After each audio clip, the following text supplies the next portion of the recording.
Inanunsyo ng Department of Social Welfare and Development na 4,000 mga batang dating kabilang sa 4Ps ang lisensyadong guro na ngayon.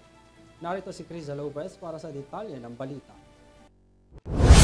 Mahigit sa 4,000 dating 4Ps member ang namonitor ng Department of Social Welfare and Development na isang ganap ng guro base sa datos ng ahensya.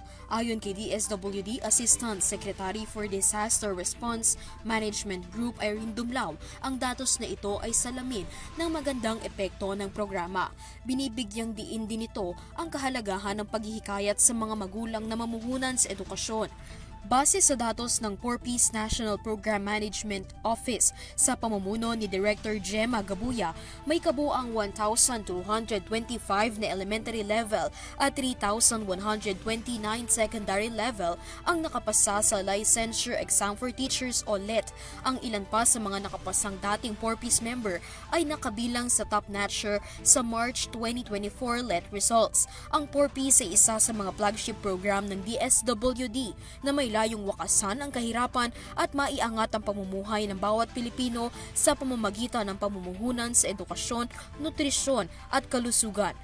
Para sa EuroTV News, Criza Lopez, sumasaludo sa bawat Pilipino.